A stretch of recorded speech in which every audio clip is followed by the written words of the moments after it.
Waalaikumsalam warahmatullahi wabarakatuh. Alhamdulillahirabbil alamin wa bihi nasta'inu ala umuri dunya waddin. Asyhadu an la ilaha illallah wahdahu la syarika lah wa asyhadu anna Muhammadan abduhu wa rasuluhu wa la nabiyya ba'dah. Adal amanah wa ballagha risalah wa nasaha wa jahada billahi haqqa jihadi hatta atal yaqin. Tarakana alal mahajjatil bayda lailuha kanahariha la yazigu anha illa halik. Allahumma salli wa sallim ala nabiyyina Muhammadin wa ala alihi wa ashabihi wa man sara ala nahjihi ila yaumiddin. Allahumma subhanaka la ilma lana illa ma 'allamtana wa 'allimna ma yanfa'una wa zidna ilman. Allahumma rabbana atina fid dunya hasanah wa fil akhirati hasanah wa qina adzabannar. Amin.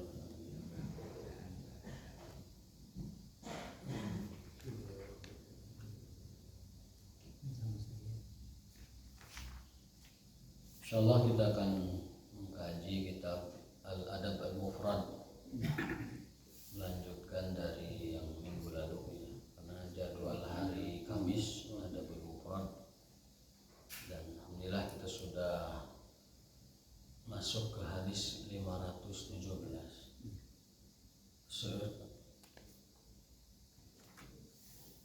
Mudah-mudahan menjadi tambahan hidayah dan ilmu buat kita semuanya.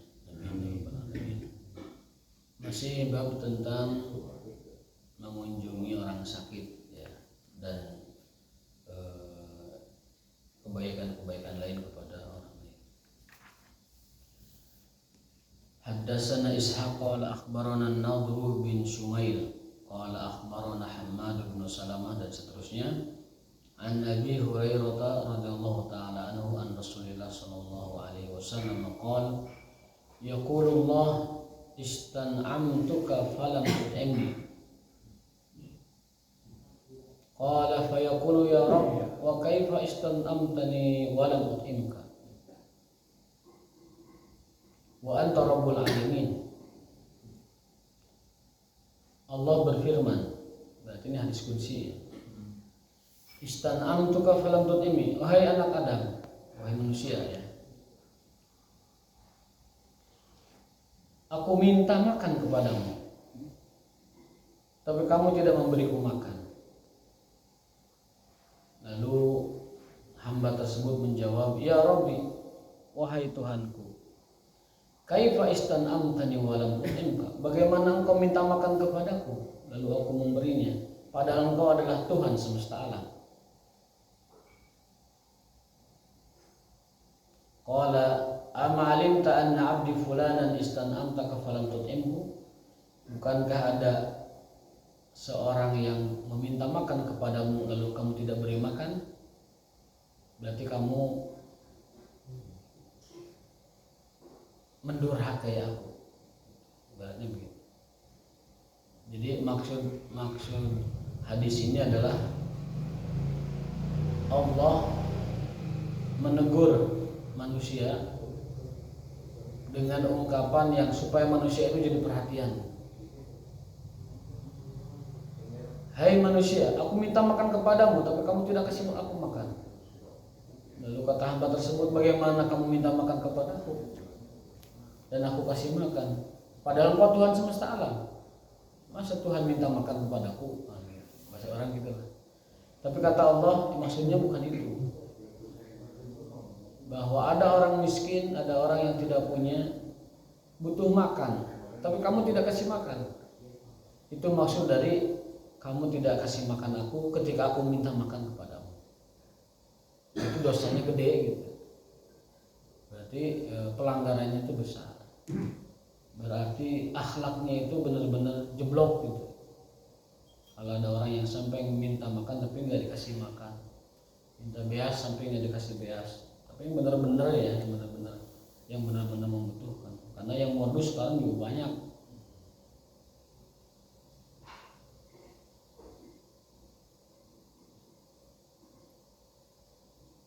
Ama alimta annaka law kunta at'amtahu lawajadta dzalika indi ibnu Adam istasqaitu. Kemudian wahai anak Adam, manusia maksudnya, aku minta minum kepadamu, aku aku minta air kepadamu, tapi kamu tidak kasih aku minum.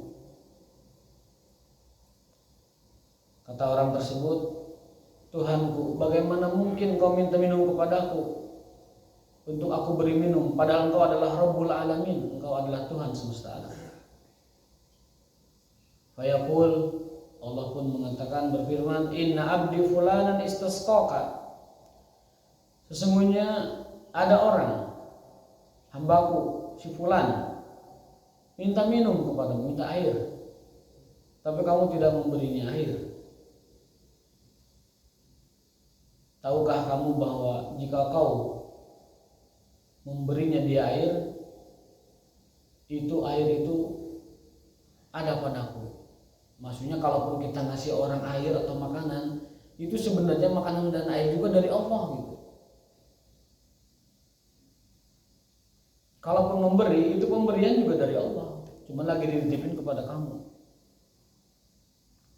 Tapi dengan tidak memberinya, itu jadi dosa buat kamu. Jadi kalau ada orang minta makan, lalu kita tidak ngasih makan, itu kata Allah, seperti Allah minta makanan kepadamu, kamu tidak kasih makan, padahal makanan itu dari Allah juga. Gitu. Jadi kita berdosa karena kita menahan apa yang Allah titipkan kepada kita buat orang lain. Dan Allah Maha Kaya, Allah Maha tidak membutuhkan apapun dari makanan kita dan minuman kita. Innama nut'imukum liwajhillah la nuridu jazaa'an wala syukura. Dalam ayat lain, la nas'aluka rizqa, kata Allah, aku sama sekali tidak butuh makanan minuman darimu. Wa nahnu narzuquka, kamilah yang memberi rezeki itu kepada kamu. Jadi ini Allah menggunakan uslub atau gaya bahasa seperti membutuhkan, padahal itu Allah sedang menyebutkan atau menyatakan bahwa hambaku fulan minta minum, hambaku fulan minta makan, tapi kamu tidak kasih, kamu tidak beri dia, padahal itu semuanya dariku. Berikutnya masih lanjut hadisnya. Ya benar Adam, wahai anak Adam, maridtu falam ta'udni. Ini yang poin hadis kita. Wahai anak Adam, aku sakit tapi kamu tidak menjengukku. Kata Allah, wahai manusia, aku sakit tapi kamu tidak mengunjungi aku. Qala ya Rabbi, hamba tersebut mengatakan, ya Rabb, wahai Tuhanku, kaifa a'uduka, bagaimana aku mungkin menjengukmu, wa anta rabbul alamin, bagaimana mungkin kau sakit ya Allah, padahal engkau Tuhan semesta alam. Ya Allah, bagaimana mungkin engkau sakit lalu aku kunjungi, padahal engkau adalah rabbul alamin, Tuhan semesta alam. Qala ama alimta anna abdi fulanan marid,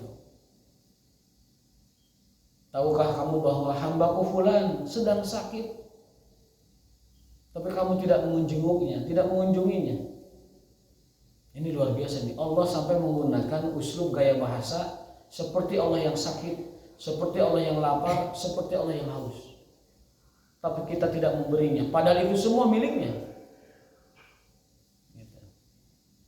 Supaya apa? Ini litaglizil amr, ini supaya lebih memberatkan, lebih menekankan kembali bahwa urusan itu sangat penting sekali. Sampai Allah menyebutkan dirinya haus, dirinya lapar, dirinya sakit. Saat kita tidak memberi orang yang butuh makan, itu artinya kita tidak memberi kepada Allah. Saat kita melihat orang yang butuh minum, haus, tidak memberi, itu dalam hadis ini seperti orang yang tidak memberi air kepada Allah. Dan saat kita tidak mengunjungi orang yang sedang sakit, itu sama dengan kita tidak mengunjungi Allah. Jadi ungkapan ini bukan ungkapan hakiki.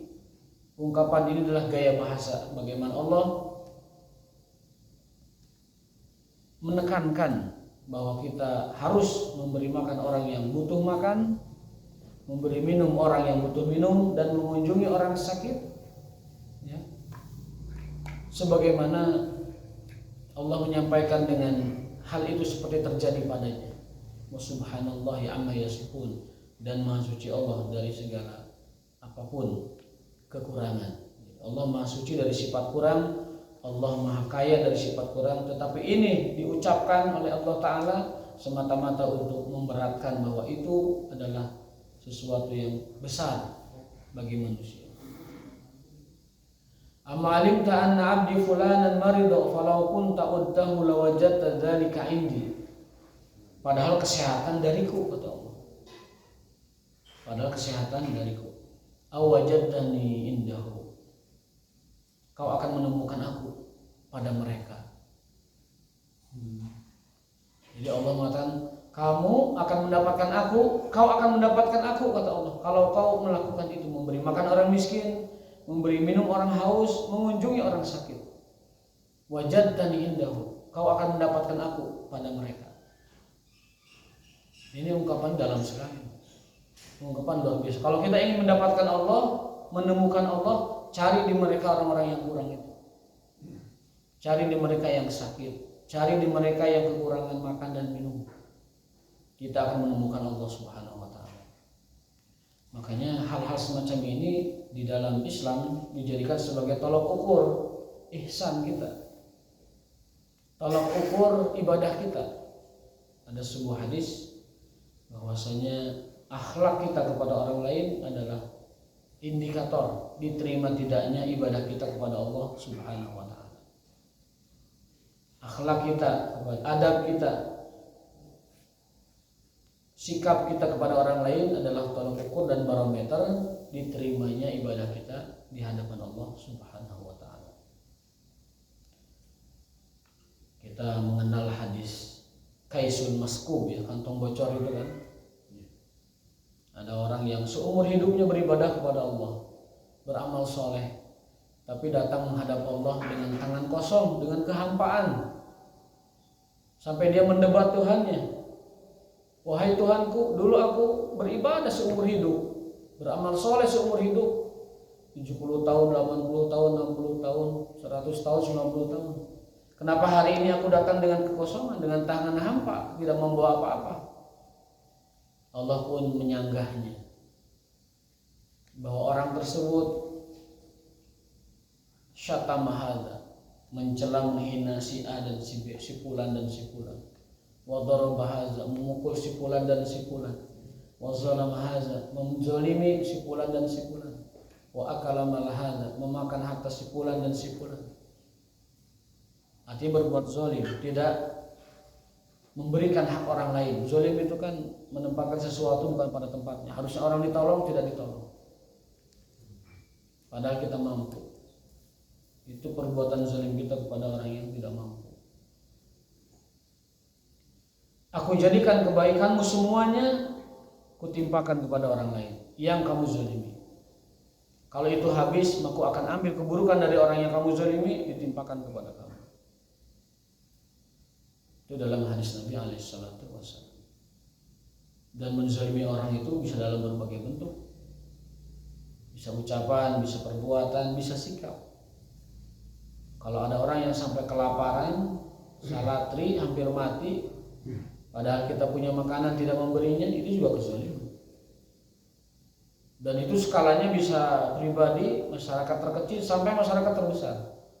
Kalau negara sampai membiarkan orang miskin, orang kelaparan, orang kekurangan, orang sakit, maka mereka akan dimintai pertanggungjawaban si Allah Subhanahu wa Ta'ala.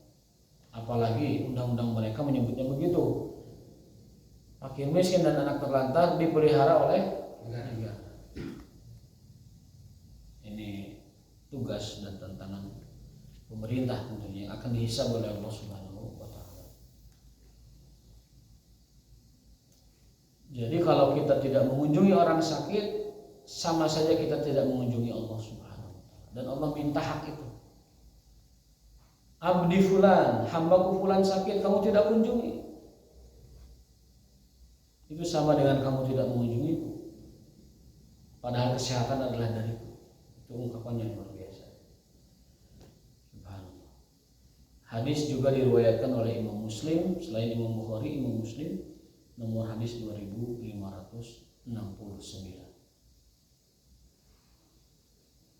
Berikutnya adalah hadis nomor 518 dari sahabat Abu Sa'id. An Abi Sa'idin an Nabi alaihi salatu wassalam qala umudul maridha.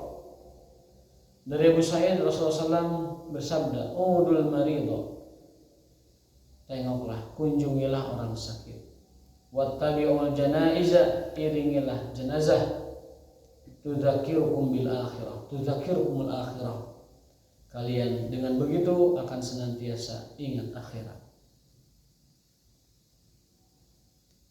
Ilmu akhirat adalah ilmu yang paling berharga dan ilmu yang paling luhur. Ilmu akhirat artinya seseorang menyadari, memahami dan menjadikan sebagai pelajaran hidupnya akan alam akhirat. Jadi motivasi hidup di dunianya itu akhirat. Maka visi orang beriman mah akhirat. Visi orang beriman itu akhirat. Sehingga kalau orang visinya akhirat, Allah akan cukupkan hatinya. Allah penuhi kebutuhannya dan Allah jadikan dunia merangkap hina iba padanya. Jadi dunianya yang terhina di hadapan dia.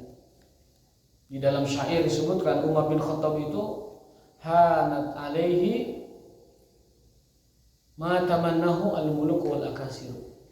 Umar bin Khattab itu kan memerintah 2/3 dunia.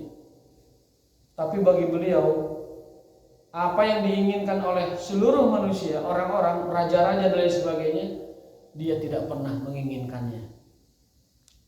Jadi mengendalikan 2/3 dunia, tapi dia sendiri tidak punya keinginan apa-apa seperti yang diharapkan, diinginkan, diangankan oleh seluruh pemimpin manapun. Hanat alaihi ma tamannahu al-akasiru wal qais. Supaya bisa begitu gimana tuh? Nah, supaya begitu tadi ilmu akhirat.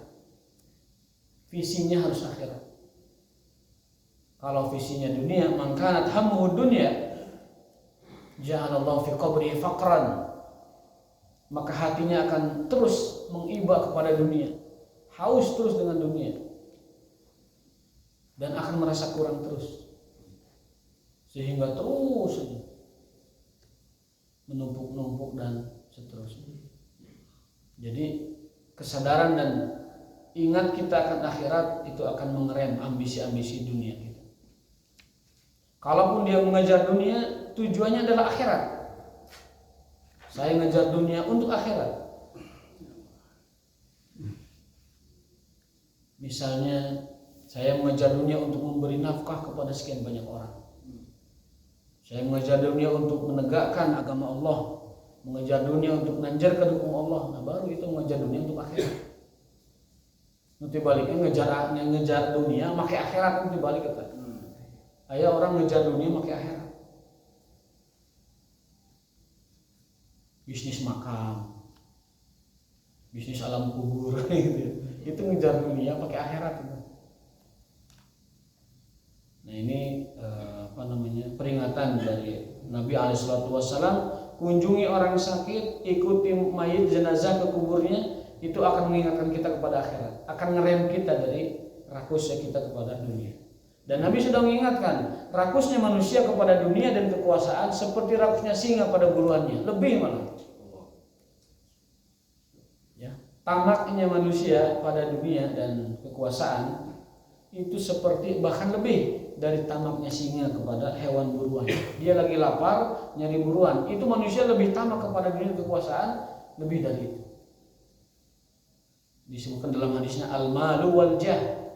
Al-malu itu harta, al-jah itu kedudukan atau jabatan. Sebaik-baik ilmu adalah ilmu akhirat, ilmu yang dapat mengingatkan kita terus kepada akhirat. Visi orang beriman adalah visi akhirat. Jadi semua orientasinya itu akhirat.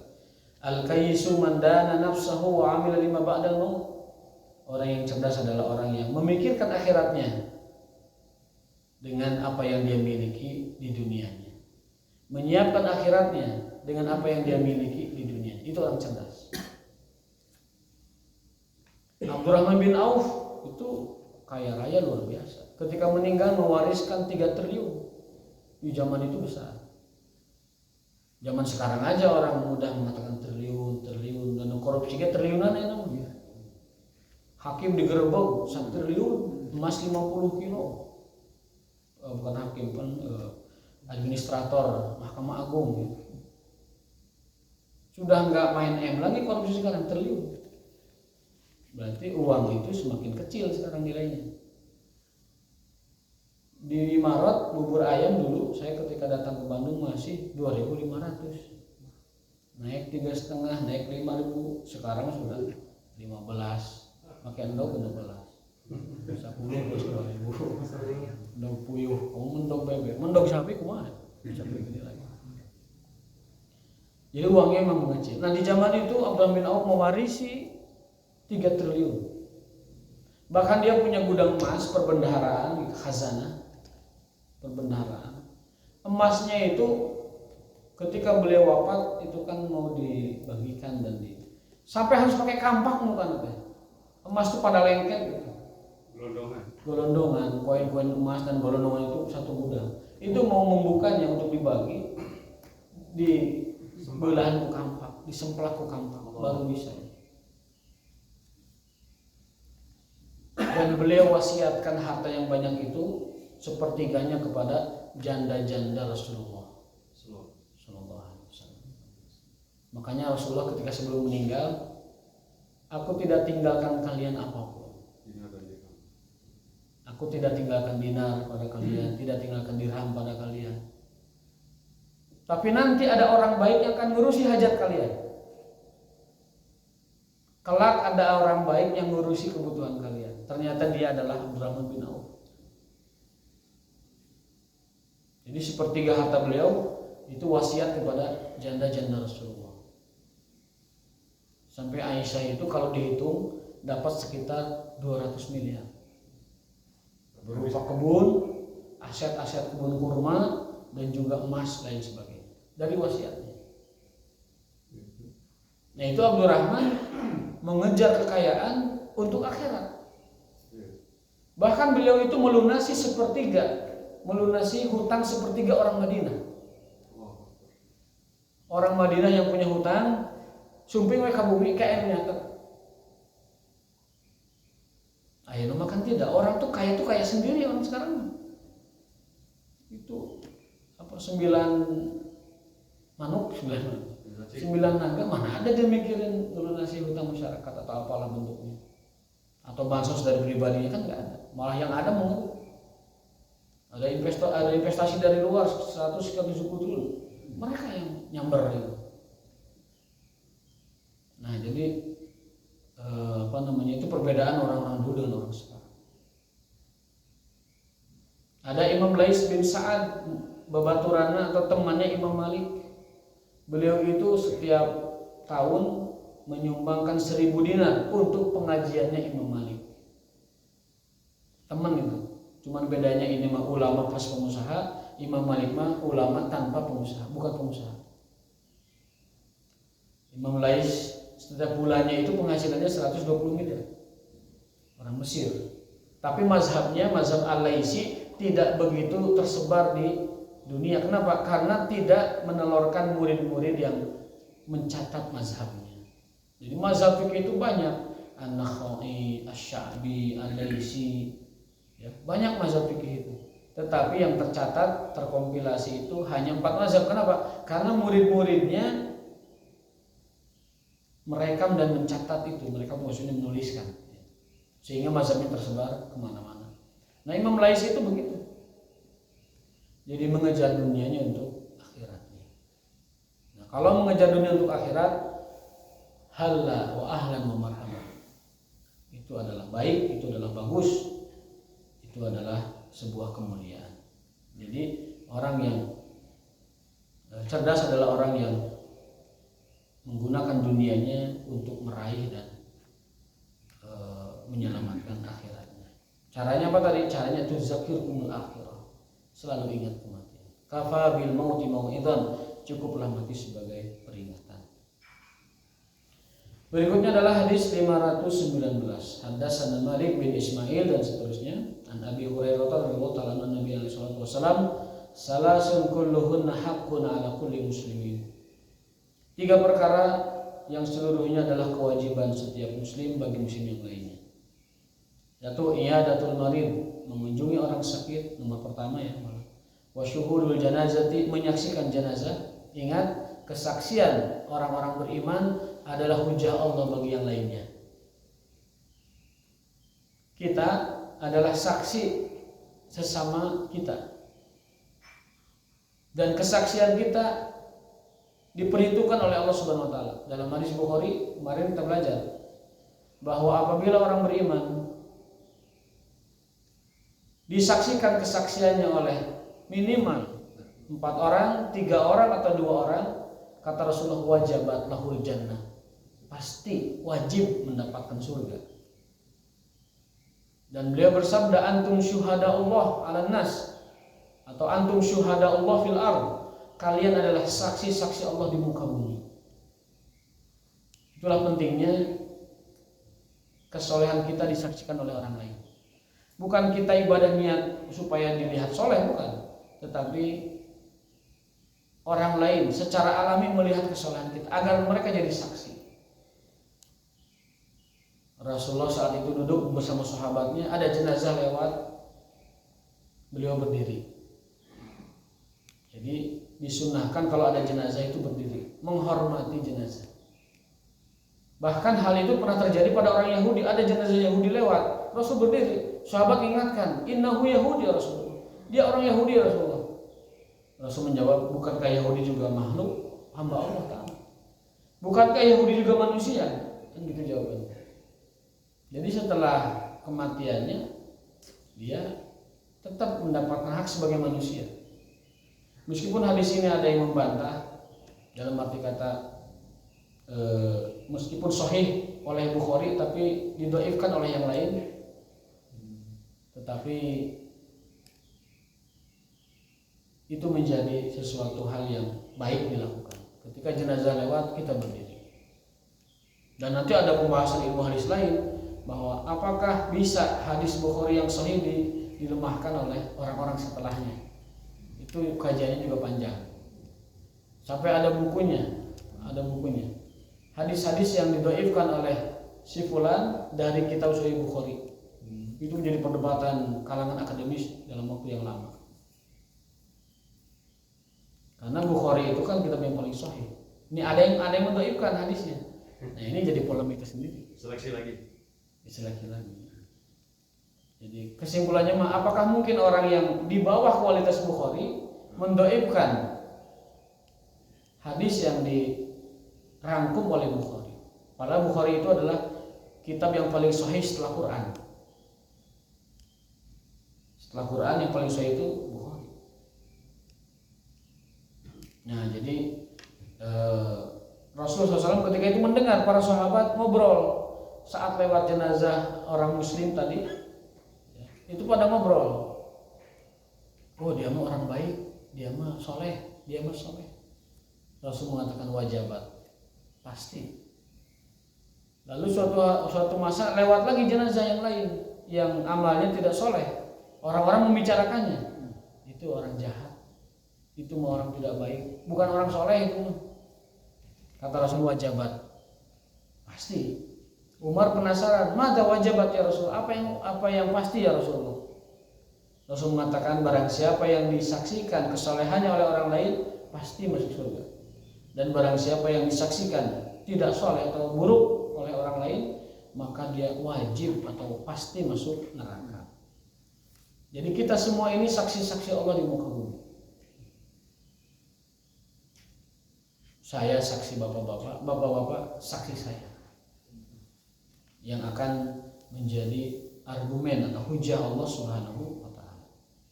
Mudah-mudahan kita nanti bisa saling menyaksikan kebaikan antara kita. Amin ya rabbal alamin. Maka orang beriman jangan memusuhan. Kalau memusuhan tidak mau bersaksi dia. Enggak, dia mau tidak baik. Buktinya memusuhan saya. Rumah antara musuh begitu. Terus sebaliknya juga dia tidak mau bersaksi temannya karena dia tidak baik. maka jagalah ukhuwah kita, jagalah persahabatan pertemanan kita, hubungan baik kita, karena kita adalah syuhadaullah, saksi-saksi Allah di muka bumi. Bahkan bukan hanya untuk kita sendiri, untuk orang lain juga.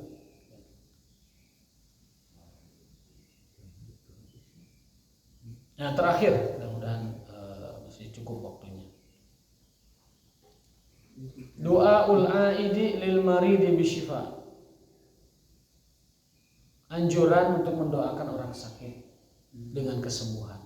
Jadi bukan hanya mengunjungi, bukan hanya mendatangi, menjenguk, tapi juga harus mendoakan. Jadi wayahna yang menjenguk babekal heula doanya. Ulah buah hungkul bawa nu geuring mah teu butuh buah. Atau kue atau kamu cilok mah. Itu mungkin buat yang nunggunya supaya ada makanan. Yang paling penting mengunjungi orang sakit adalah doa. Ada yang sebaliknya minta didoakan sama yang sakit. Ya silakan aja. Kepada kita. Silakan aja. Orang yang sakitnya bisa mendoakan mah. Tapi mau nunggu lagi sakit mendoakan. Ada heran saya dengar itu hadis itu betul. Bahkan saya tidak pernah mendengar. Oh gitu. Tidak pernah mendengar orang sakit yang mendoakan orang sembuh, orang sehat. Dibalik. Bawa doa nanti ya Allah, ya cuma sih juga orang gitu.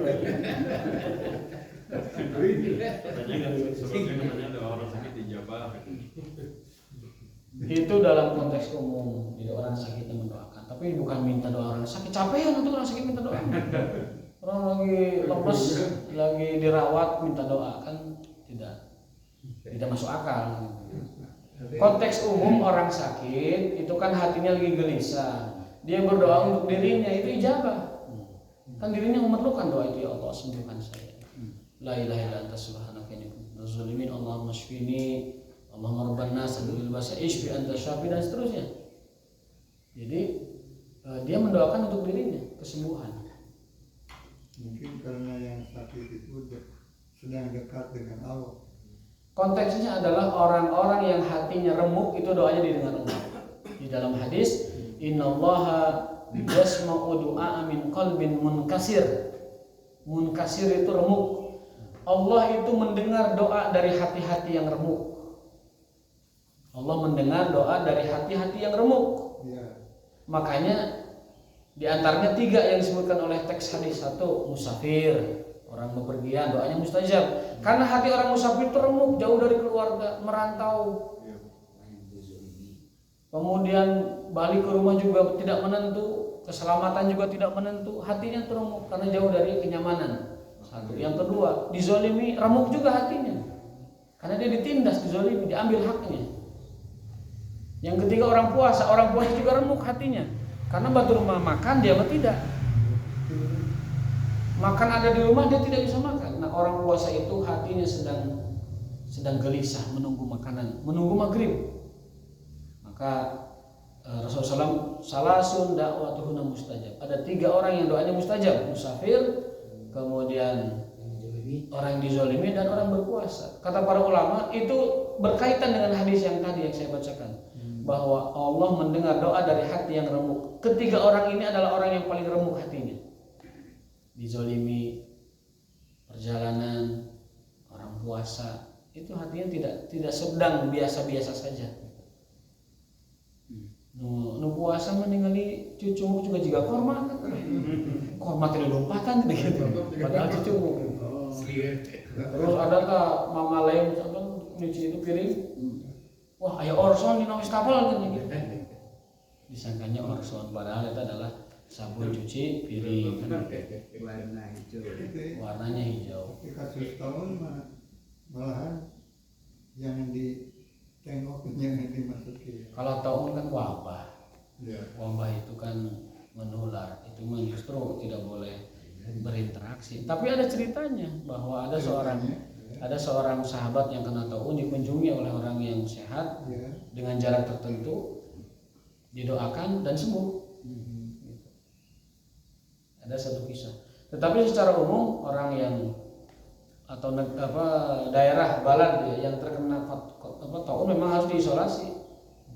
Ada sejarahnya. Umar bin Khattab ketika mendengar ada taun di Syam yang menewaskan ribuan orang, bahkan ratusan sahabat, puluhan sahabat meninggal di sana.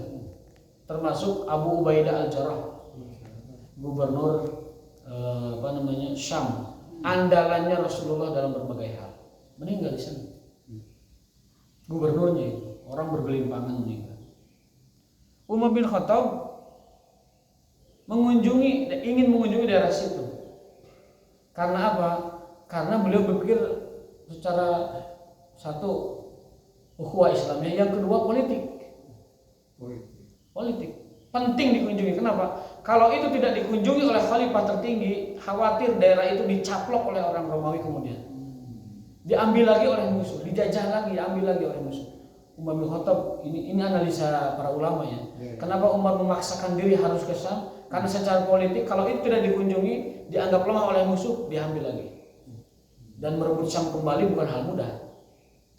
Maka Umar memaksa diri harus ke Syam. Berangkat kita ke Syam. Menjenguk Abu Ubaidah al-Jarrah itu secara ukhuwah Islamiyah dan para sahabat lain. Yang kedua adalah menguatkan posisi teritori kaum muslimin. Kalau tidak begitu khawatir diambil musuh lagi. Nah, ketika sampai di perbatasan Syam, dicegat oleh rombongannya gubernur. Artinya para sahabat Nabi yang saat itu belum terkena taun. Tapi potensi ada taunnya karena kan sudah berinteraksi di situ. Kemudian dia menahan Umar bin Khattab. Wahai khalifah, kita sedang kena taun. Silahkan Anda pikirkan ulang, pertimbangkan ulang, apakah mau masuk ke Syam atau kembali ke Madinah. Mungkin protokoler ya kalau bahasa bilang. Pak Presiden di sini sedang ada kegentingan. Silahkan pertimbangkan kembali, mau lanjut atau mau pulang. Mohon petunjuk. Mohon petunjuk. Jika Harmoko harga cabai 3.000 sesuai petunjuk Bapak Presiden. Untuk dilaksanakan. Harga kentang 7.000 sesuai instruksi Bapak Presiden. Tunjuk. Mohon petunjuk. Nah, setelah itu Umar mengatakan narji'u ilal Madinah. Kita kembali ke Madinah.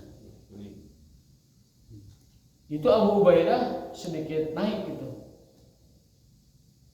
Ya Umar, atafiru min qadarillah. Wahai Umar, apakah kamu lari dari takdir Allah? Apakah kamu takut dengan takdir Allah?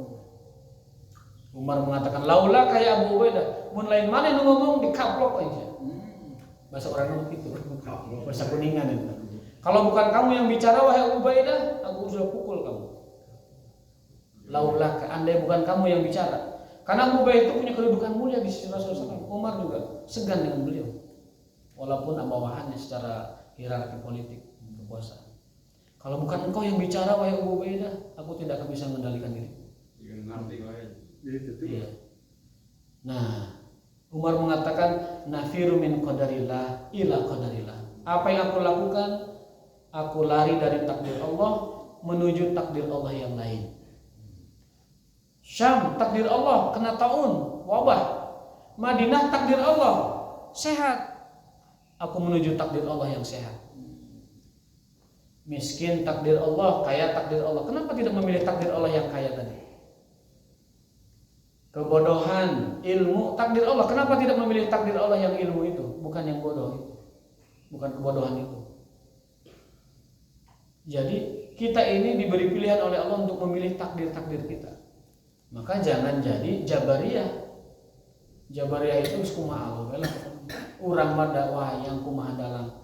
Itu ungkapan yang Jabariyah. Sering diungkap di wayang-wayang itu. Da urang mada, da urang mawayang kumaha dalang, itu ungkapan Jabariyah.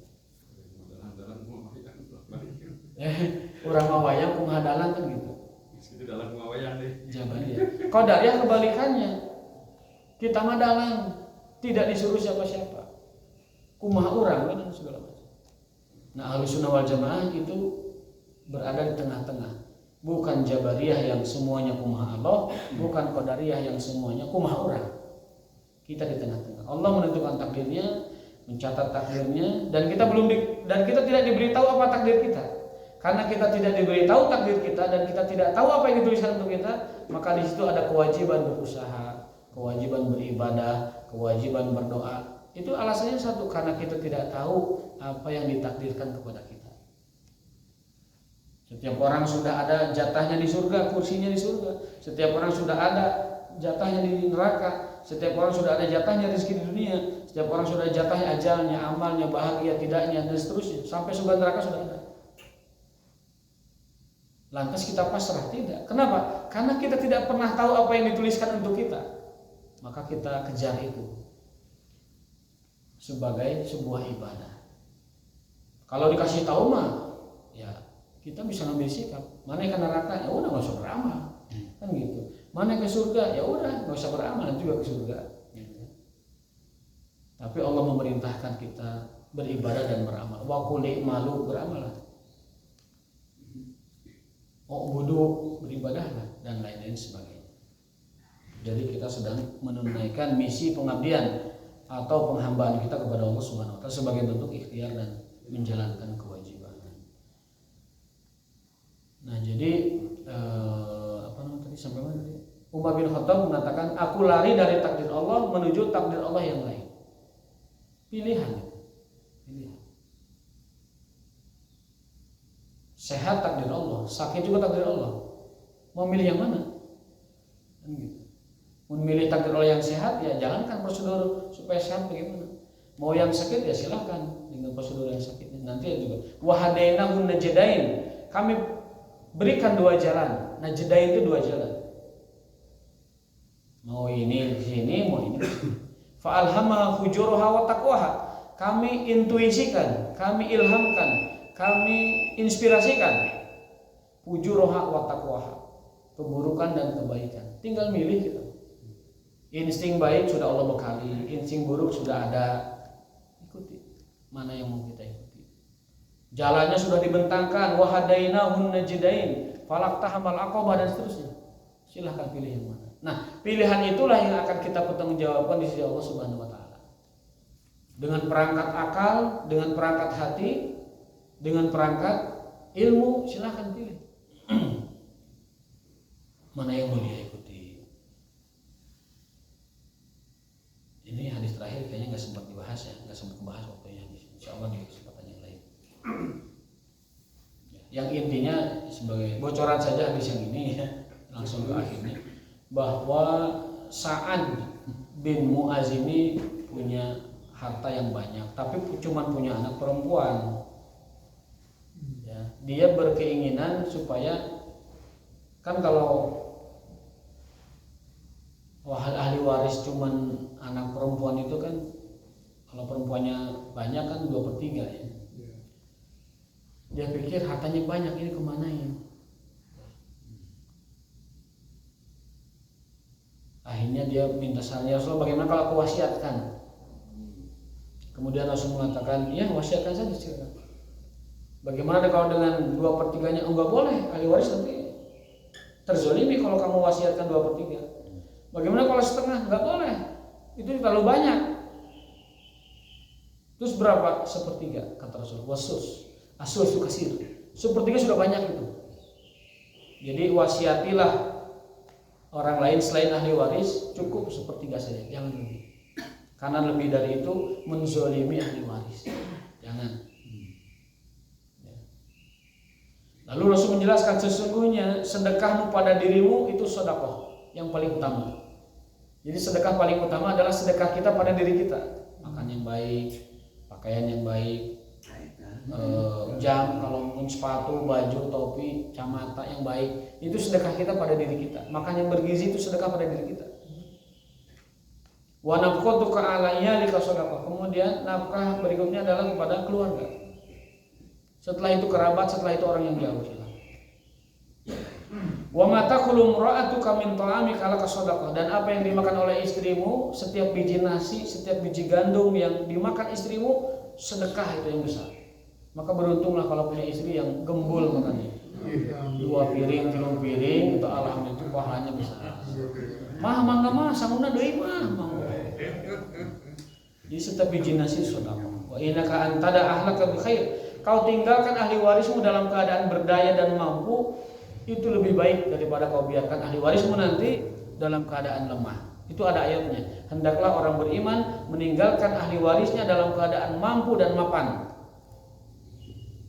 Wal yakhshal ladzina law taraku min ba'dihim dzurriyyatan di'afa. Jangan sampai meninggalkan dzurriyyah, keturunan di'afan yang lemah. Dengan cara apa? Tadi terlalu banyak ngasih ke orang sehingga warisan terkurangi. Itu adalah bab menyiapkan ketika kita mati nanti, pahamkan itu kepada keluarga. Pahamkan itu kepada keluarga.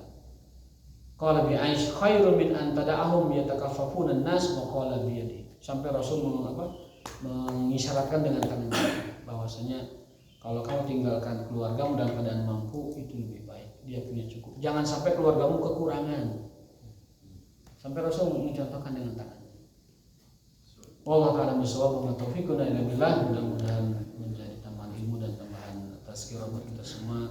Hadanallahu wa iyyakum ajma'in. Wallahu waliyut taufiq. Subhanallahi wa bihamdihi asyhadu an la ilaha illa anta astaghfiruka wa atubu ilaik. Wassalamualaikum warahmatullahi wabarakatuh.